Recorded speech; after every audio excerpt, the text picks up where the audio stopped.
ከአንድ ደንበኛችን ቤት ከአቶ አብዱራዛቅ ኡመር እልሚ ቤት ነው ያለነውና እንኳን አደረሰዎት ለኢድ አል አድሃ በዓል። እንኳን አብራ አደረሰን።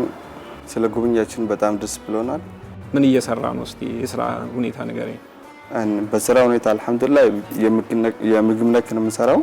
ኢምፖርተር ነኝ። እንደገና ደግሞ በአሁኑ ጊዜም ምግብ ለፍጆታ የሚውሉ ማለት ነው።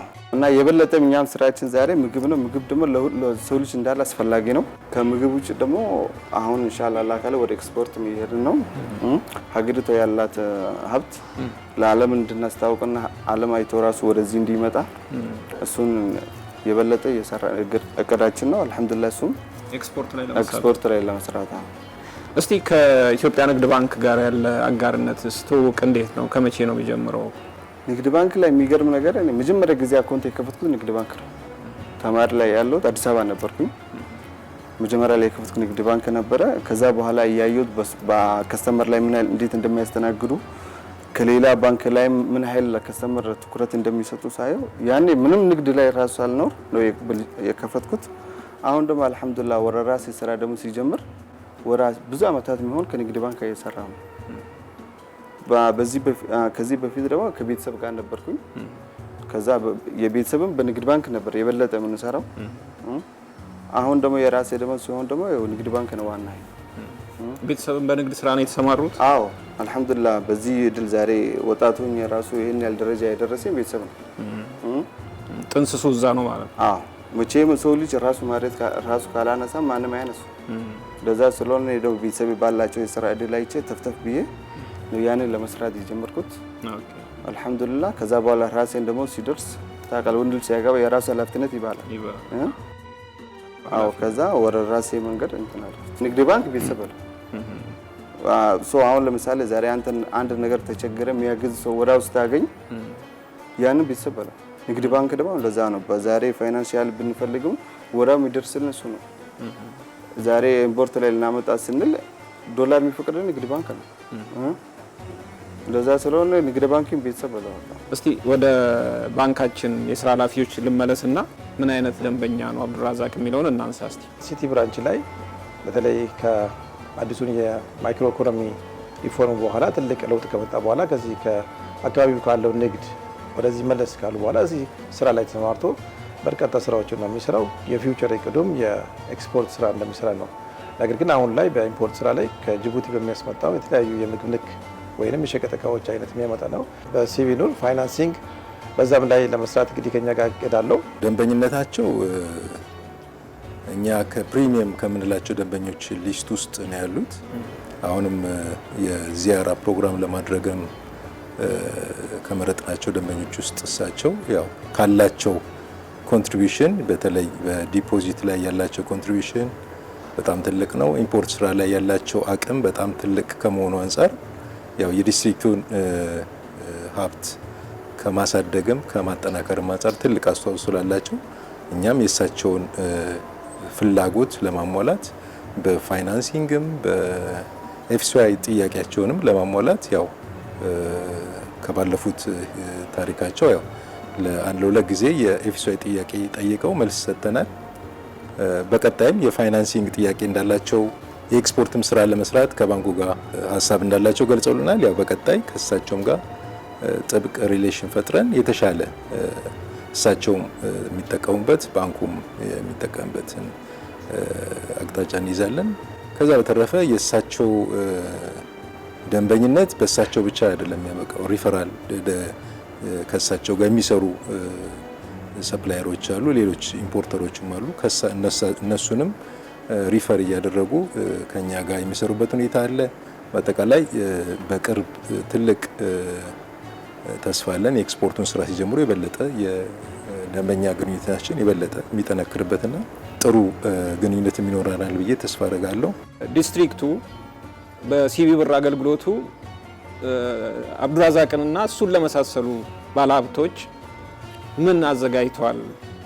ምን አይነት አብሮ ለመስራት ዝግጁ ነው? ለሌሎቹም እግረ መንገድ ብናነሳት እዚህ አካባቢ ላይ ባሉ ማህበረሰብ ላይ የፋይናንስ አገልግሎት ብዙም ተጠቃሚ አይደሉም። ግን ነገር ግን ከዚህ 2 ዓመታት ወዲህ ብዙ ደንበኞች ፋይናንስ ተጠቃሚ ሆነዋልና በዚህ በርካታ ደንበኞች ፋይናንስ ለማድረግ ተሞክሯል። በምስራቅ ሐረርጌም በምዕራብ ሐረርጌም እዚህ ድሬዳዋ ከተማ ውስጥ ባሉ ማህበረሰቦች የፋይናንስ ተጠቃሚ እንዲሆኑ እያደረግን ያለ ነው። የበለጠ ደግሞ ባንካችን ሰፊ እቅድ ይዞ በዚህ በሚቀጥለው በጀት ዓመትም ደንበኞቻችንን አድሬስ ማድረግ ወይንም ለመድረስ አቅዷልና ደንበኞቻችን ይህንን አውቁ ፋይናንስ ተጠቃሚ እንዲሆኑ ነው። በተለይ የሚያስከፍለው ማርካፕ ወይም የባንኩ ትርፍ በጣም አነስተኛ በሆነ ትርፍ ስለሆነ ደንበኞቻችን ይህን አውቀው ተጠቃሚ እንዲሆኑ ነው አድቫይስ ማድረገው ወይም ደንበኞቻችን እንዲመጡ የምንመክረው ወይም የምናስተምረው። ቅድም ወደ ኤክስፖርት እገባለሁ ብለሃል እና ቢዝነስንም ለማስፋት የበለጠ ከንግድ ባንክ ጋርም የበለጠ ተቀራርበ ለመስራት ያሰብከው ነገር ካለ እሱም? በራሴ እቅድ ምንድነው ዛሬ ሁላችንም አድገን ሀገር ማሳደግ ነው።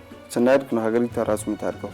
እኔ ደግሞ ትልቁ እቅዴ ደግሞ ምንድነው ዛሬ በያዝኩትን ከብት ላይ የበለጠ ካፒታል እንድላሰር ዛሬ ባለውበት ደረጃ ላይ ከዚህ በላይ ትልቅ ደረጃ እንድልደርስ በኢኮኖሚ ሆኖ በሌላም ሆኖ እንድልደርስ። ለምሳሌ ዛሬ በትንሽ ሆነ በአመት ራሱ በግብር 3 ሚሊዮን ወይም 1 ሚሊዮን ብከፍል ለመንግስትና ለሀገሪቷ በጣም ተጠቃሚ ነው። ለሰራተኞቹም ሆነ ለብዙ ነገር እንትን ያገለግላል። እንደዛ ስለሆነ ደግሞ እኔ ሞር የኔ ኢኮኖሚ ካሳደኩኝ ማለት ሀገሪቷም አደገች። በኔ ያሉትን ወጣቶች ደግሞ ሞር ደግሞ እነሱ ደግሞ በራሳቸው ለማሳደግ ሲያስቡ በጣም እናድጋለን። አሁን በብዛት እኛ ውጭ ሀገር ላይ ስናየው ወጣቶች ናቸው ብዙ ነገር የገነቡት ያሉት። ወጣቱ ትንሽ ነገር ስራ የሰራ ስታየው ነገ ሀብታም ነው። እኛ ጋር ደግሞ እንደዚህ ብለን ስናስብና እቅድ ወደ እቅድ ስናረግ አልহামዱሊላህ ካላጋ አድርገን ከሰራን ደግሞ የበለጠ ደግሞ ማደግ ነው። ወጣት ባለሀብት ብለዋል፣ ወጣት ኢንቨስተር የበለጠ ደግሞ አድገ ከዚህ በላይ ሄደ ወደፊትም እንደዚህ ቃለ መጠይቅ እንደምናደርግ ተስፋ እናደርጋለን ኢንሻአላህ። የሚገርም ነገር ደግሞ አሁን ቅድም እኔና አንተ በኖርማል ወሬ ስናወራ እና ከመጣችሁ በኋላ ደግሞ አብረን እንደገና ስንወያይና ስንግባባ የበለጠ እኔ አሁን ሞራል ሰጠኝ። በነበረኝ ተስፋና የሰራ ተስፋዬ ሞርሊ አለ አይደለም እንድላስብ አደረገኝ። ለምን ዛሬ አብዱረዛቅ ተብሎ ነው እየተመጣው አስበሃል። ደግሞ ነገ ደግሞ ከዚህ በላይ ደግሞ ሲያድግ ምን ያህል ነው። እንደገና ደግሞ ወጣቱ ደግሞ ሲያይ ደግሞ በጣም እንትን ይላል የስራ እንትን ይነሳሳል። አዎ እኔ ደግሞ በጣም ደስ ብሎኛል ስለመጣችሁ። ደግሞ ሌላ ማማከራችሁ እንደኔ ያሉት ወጣቶች በስራ እድልም ሆነ በእናንተ ስር በሚያገኙት ካለ እነዛ ወጣቶች እንድትተባበሩት እንደዚህ ራሳቸውን እንዲችሉና እንዲለውጡ። ጥሩ ሀሳብ። እናመሰግናለን። እኔም አመሰግናለሁ። እንደ አብዱረዛቅ መጥተው ባንኩ ጋር ተጠቃሚ እንዲሆኑ ከሱም የበለጠ ማለት ነው ራሳቸውንም ሀገርንም እንዲጠቅሙ ምንድነው የምትሉት ነገር ታስተላልፉት መልእክት? ያው ጥሩ እንግዲህ ባንካችን ሁሉ ጊዜም ያው በሩ ክፍት ነው፣ ፋይናንስ ለማድረግ ዝግጁ ነው። በተለይ አሁን ላይ ወጣቶች በርካታ ወጣቶች ስራ እድል ፈጠራ ላይ ብዙ ወጣቶች አሉና እዚህ ከተማ ውጭ አሉና እነዚህ ወጣቶች አሁንም በሩ ክፍት ነው። የኢትዮጵያ ንግድ ባንክ ፋይናንስ ያደርጋል።